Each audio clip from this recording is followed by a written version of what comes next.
আসসালামু আলাইকুম। হোয়াইট হাউসে সাংবাদিকদেরকে প্রেসিডেন্ট ট্রাম্প বলেছেন যে ইরান খুব শীঘ্রই একটি চুক্তি করতে যাচ্ছে আমেরিকার সঙ্গে, এবং প্রথম দফা যেই কারণে চুক্তি ভেস্তে গিয়েছিল সেটা হচ্ছে যে পারমাণবিক অস্ত্র। আমেরিকা বলতেছে যে ইরান আগামী 20 বছরে পারমাণবিক অস্ত্র তৈরি করতে পারবে না, কিন্তু ইরান বলেছিল না 5 বছর। তো এই 20 বছর আর 5 বছর মাঝে গ্যাপ 15 বছর। এখন প্রেসিডেন্ট ট্রাম্প বলতেছেন যে ইরান নাকি সেই চুক্তি করতে সম্মত হয়েছে, যে ইরান আগামী 20 বছর কোনো পারমাণবিক অস্ত্র তৈরি করতে পারবে না। সেটা তিনি লাস ভেগাসে উড়াল দেওয়ার আগে হোয়াইট হাউসে সাংবাদিকদের সামনে এই কথা বলেছেন, এবং তিনি খুবই খুশি। এবং তিনি বলতেছেন যে এই ঐতিহাসিক চুক্তি সই হওয়ার সময় তিনি নিজেও থাকতে পারেন পাকিস্তানের রাজধানী ইসলামাবাদে, এবং থেকে তিনি নিজের হাতে সেই চুক্তিপত্র সম্পাদন করবেন, এবং যেখানে থাকবেন ইরানের পক্ষ থেকে আব্বাস আরাচি এবং বাকের গালিবাফ এবং অধ্যাপক মারান্ডি, তারা থাকবেন ইরানের পক্ষ থেকে।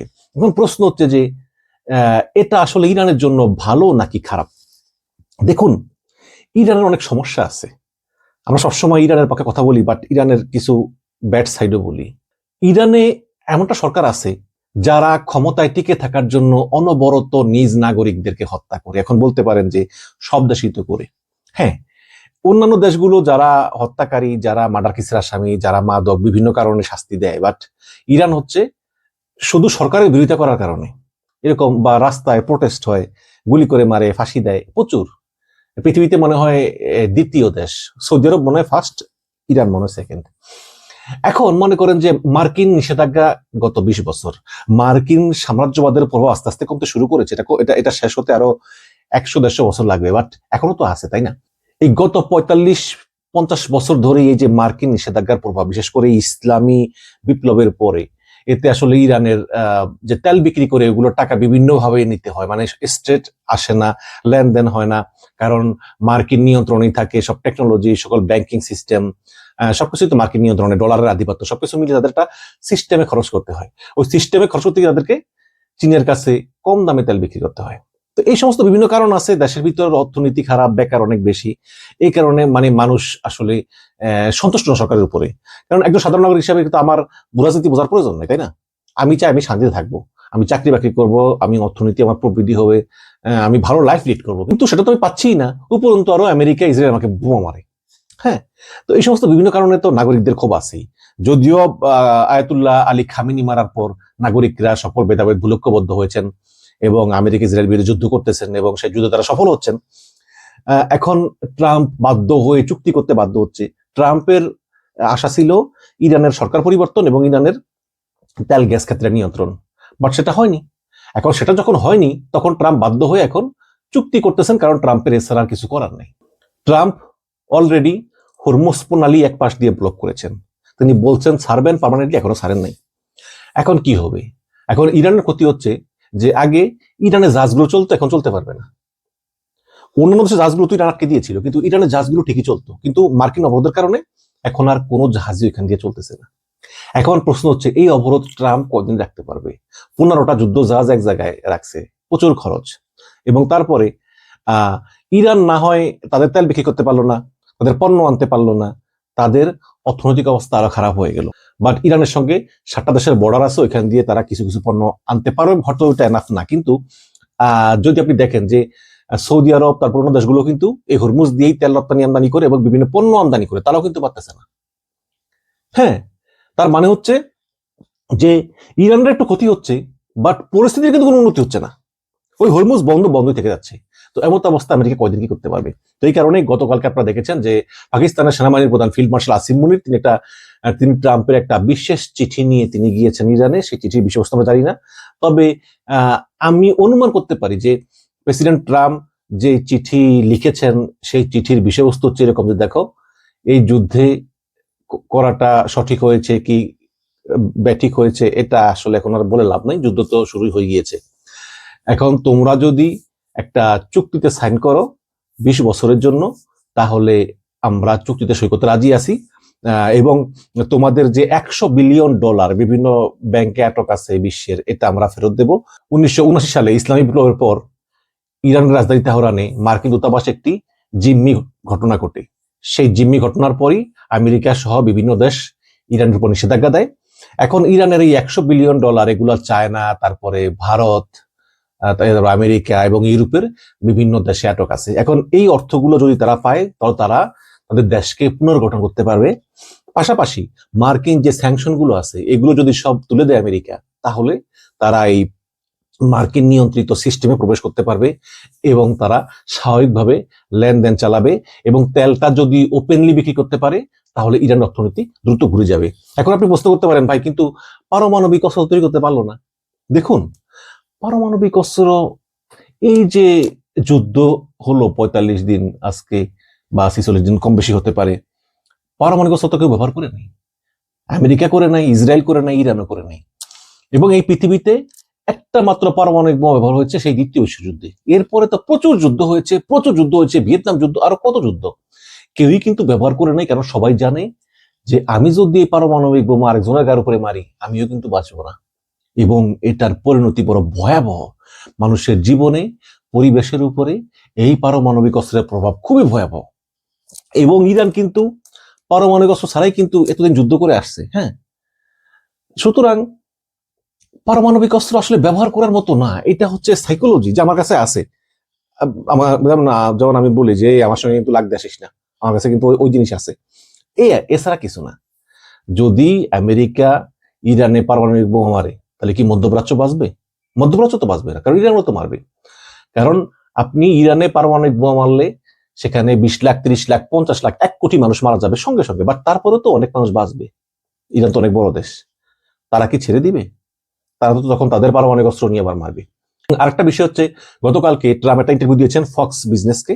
সেখানে প্রশ্ন করা হয়েছিল যে ইরান হয়তো বললো যে ঠিক আছে, আমরা 20 বছরের জন্য কোনো পরমাণু অস্ত্র বানাবো না। বাট ইরান যদি রাশিয়ার কাছ থেকে গোপনে কাস্পিয়ান সাগর দিয়ে ইউরেনিয়াম নিয়ে, কাস্পিয়ান যে রডটা আছে, ল্যান্ডলক রড, সেটা তো মানে ইরান থেকে সরাসরি জাহাজ চলে রাশিয়াতে, যদি সেখান থেকে গোপনে আবার রাশিয়া ইরানকে ইউরেনিয়াম দিয়ে দেয়, সেটা আপনি বুঝবেন কি হবে, মনিটর করবেন কি হবে? তো ট্রাম্প এই প্রশ্নের কোনো সরাসরি জবাব দেননি। ট্রাম্প আসলে এত কিছু ভাবতেছেন না। ট্রাম্পের কথা হচ্ছে যে এই যুদ্ধ থেকে আমি অ্যাজ কুইক অ্যাজ পসিবল আমি চলে যেতে চাই। এখন যাতে আমার মুখ রক্ষাটা হয়, যাতে কেউ বলতে না পারে যে ট্রাম্প পরাজিত হয়েছে, এই কারণে এরা চুক্তি করব, এবং সেই চুক্তিতে ইরানকে অবশ্যই পারমাণবিক অস্ত্র তৈরি করবে না 20 বছর, এটা গ্যারান্টি দিতে হবে। পরবর্তীতে তারা গোপনে কিছু করলে তো আমার কিছু করার নেই, বাট চুক্তিটা হোক, জনগণ দেখুক ট্রাম্প জয় লাভ করেছে। দেখুন, গতকাল মার্কিন অর্থমন্ত্রী স্কট বেসেন্ট তিনি বলেছেন যে ইরানকে আর চীনের কাছে তেল বিক্রি করতে দেওয়া হবে না। আমি জানি না এই চুক্তি কি হয় বা কতটুকু কি লেখা থাকে। তাহলে চীন তেল পাবে কোথায়? চীন কিন্তু একটা বিশাল দেশ এবং অর্থনৈতিকভাবে সমৃদ্ধশালী দেশ এবং উৎপাদনমুখী দেশ। এদের উৎপাদন ঠিক রাখতে প্রচুর তেল দরকার হয়। এবং এরপরেই রাশিয়ার পররাষ্ট্রমন্ত্রী সার্গেই ল্যাভরভ বলেছেন যে আমরা তেল দিব চীনকে। হ্যাঁ, তো এখন তেলের জন্য কিন্তু চীন একটা যুদ্ধ বাঁচাতেই পারে, কারণ আপনি যখন তেল পাবেন না, আপনাকে তেল কিনতে দেওয়া হবে না, আপনি বাধ্য কি করবেন? যুদ্ধ করবেন। তো আপাতত আমরা দেখি যে চুক্তির ভিতরে কি লেখা থাকে। তবে আমেরিকা আসলে চীনের উপর অত্যন্ত বিরক্ত। এর কারণ হচ্ছে চীন ইরানকে টেকনোলজি দিয়ে সহায়তা করতেছে। দেখুন, যে যে নেভিগেশন, হ্যাঁ, যেমন আমরা রাস্তাঘাটে যখন আমরা ড্রাইভ করি, তখন কোন জায়গায় যাব আমরা মোবাইলে সেট করলে আমাদেরকে ওই নেভিগেশনটা নিয়ে যায়। ওই স্ক্রিনে দেখা যায় turn left, turn right, go straight, এমনকি স্পিড বেড়ে গেলেও বলে স্পিড কমাও। তো বিমানেরও এরকম নেভিগেশন আছে। আবার যে ক্ষেপণাস্ত্র, তাদেরও নেভিগেশন আছে। এইসব নেভিগেশন গুলো সেই সব দেশই পায় যাদের প্রচুর স্যাটেলাইট আকাশে আছে। যেমন দেখুন স্টারলিংকের একদম পৃথিবীর সব জায়গায় জায়গায় নির্দিষ্ট ব্যবধানে ব্যবধানে স্যাটেলাইট উড়ানো আছে। তো এগুলো দিয়ে তারা মনিটর করে, এবং এগুলো মার্কিন সরকারও ব্যবহার করে স্টারলিংক থেকে। তো আমি আগে অনেকবার বলেছি যে আমেরিকার সঙ্গে যুদ্ধ করা মানে হচ্ছে আপনি আমেরিকার শক্তিশালী সেনাবাহিনীর সঙ্গে মোকাবেলা করতেছেন, আমেরিকার আধুনিক অস্ত্রের সঙ্গে মোকাবেলা করতেছেন, এটা তো আছেই। তারপরে আপনি আমেরিকার টেকনোলজি, আমেরিকার ব্যাংকিং ব্যবস্থা, আমেরিকার ডলার সিস্টেম, সবকিছুর সঙ্গে আপনি মোকাবেলা করতেছেন। এত সহজ না। সুতরাং এটা আমেরিকার আছে। কিন্তু এই যে বিশাল নেভিগেশন, যেটা ওই আমেরিকান নেভিগেশন সিস্টেম, যেটা বিমান ইউজ করে, মানে প্লেন গুলা ইউজ করে বা অন্যান্য অনেকে ইউজ করে, এই সিস্টেম ব্যবহার করে আপনি আমেরিকার বিরুদ্ধে যুদ্ধ করতে পারবেন না। মনে করেন আপনি একটা ক্ষেপণাস্ত্রে নেভিগেশন সেট করলেন যে এটা অমুক জায়গায় গিয়ে বাস্ট হবে, বলে দিলেন, ক্ষেপণাস্ত্র উড়লো, হঠাৎ করে মাঝপথে আমেরিকা সেই ক্ষেপণাস্ত্রের নেভিগেশন সিস্টেম বন্ধ করে দিল, তখন ক্ষেপণাস্ত্রটা দিকভ্রান্ত হয়ে অন্য জায়গায় পড়ে যায়। এই কারণে ইরান চাইনিজ ভাইডু নেভিগেশন ব্যবহার করে, এটা চায়নার, এটা ইচ্ছা করলেই কিন্তু আমেরিকা বন্ধ করতে পারে না।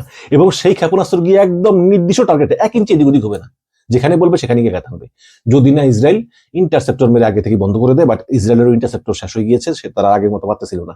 হ্যাঁ, তো এই সমস্ত বিভিন্ন কারণে আসলে চায়নার উপরে কিন্তু আমেরিকা খেপা। এখন দেখা যাক সেই চুক্তিতে কি লেখা থাকে, যে আসলে ইরান চায়নাকে তেল বিক্রি করতে পারে কি পারে না। তো আমি মনে হয় না এমন কোনো কিছু লেখা থাকবে। মূলত এরকম হতে পারে যে হরমুজ প্রণালী খুলে দেওয়া হবে। আসলে হরমুজ প্রণালী থেকে যেই টোল আদায় করার কথা ভাবছে ইরান, এটা আসলে অবাস্তব, এটা হয় না।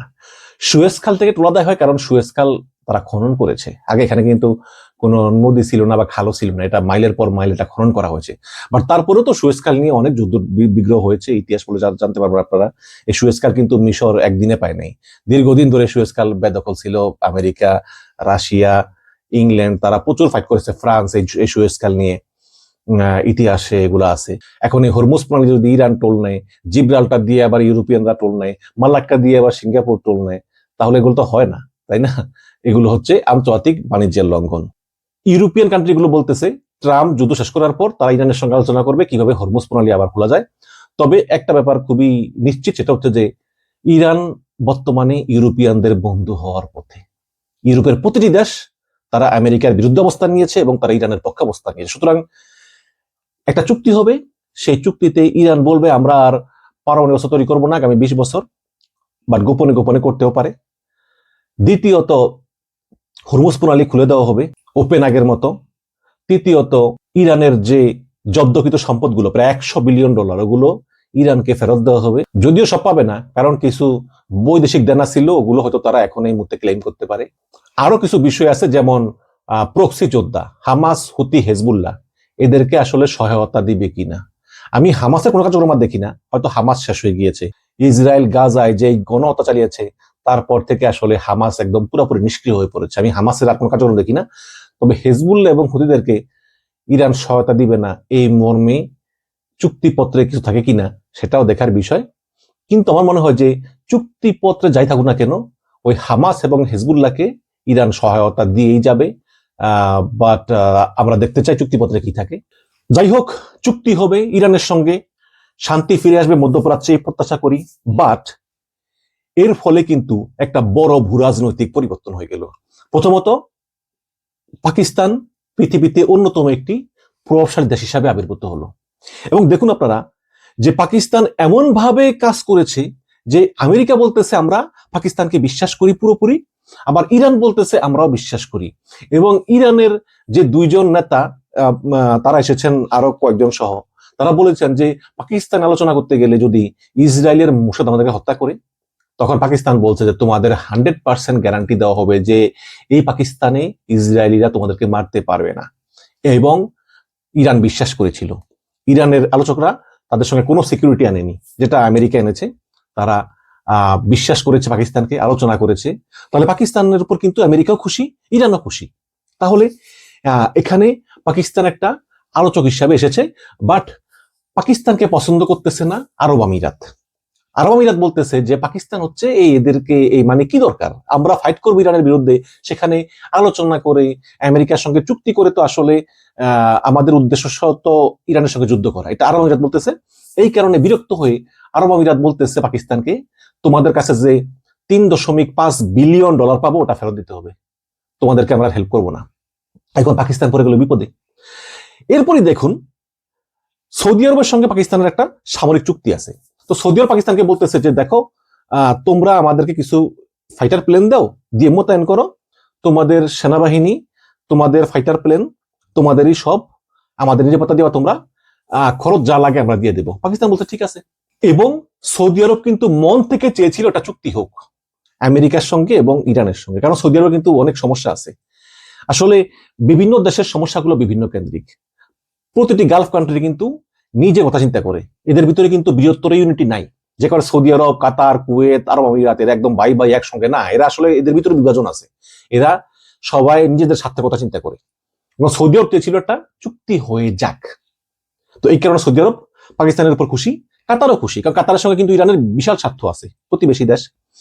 এখন পাকিস্তানের এই ভূমিকা খুশি হয়ে কাতার এবং সৌদি আরব বলতেছে পাকিস্তানকে আমরা আরো $5 বিলিয়ন লোন দিব।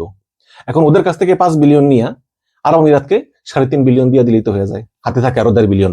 যেটা বললাম যে বাহরাইন এবং আরব আমিরাত তারা আরো আমেরিকার উপর নির্ভরশীল হয়ে পড়বে, এবং তারা ইসরায়েলের উপর আরো বেশি নির্ভরশীল হয়ে পড়বে। পক্ষান্তরে সৌদি আরব পাকিস্তান এবং ইংল্যান্ডের উপর নির্ভরশীল হয়ে পড়বে এই নিরাপত্তার জন্য। কেউ কিন্তু আর আমেরিকার উপর একক নির্ভরশীল থাকবে না। আর কাতার, কুয়েত, ওমান এরা আমেরিকার সঙ্গে ভালো সম্পর্ক বজায় রাখবে, এবং ইরানের সঙ্গেও ভালো সম্পর্ক বজায় রাখবে, এবং ইরানের কাছ থেকেও তারা বিভিন্নভাবে নিরাপত্তা সহায়তা নিবে। কেউই এককভাবে আমেরিকার সঙ্গে কোনো সম্পর্ক রাখবে না। এটাই হবে ইরানের সঙ্গে চুক্তির পরে ভূরাজনৈতিক পরিবর্তন। যাই হোক দর্শক, আমরা সাধারণ মানুষ, আমরা চাই সমস্ত বিশ্বে শান্তি ফিরে আসুক, পক্ষান্তরে আমাদের বাংলাদেশেও শান্তি বিরাজ করুক। ভালো থাকবেন, ধন্যবাদ।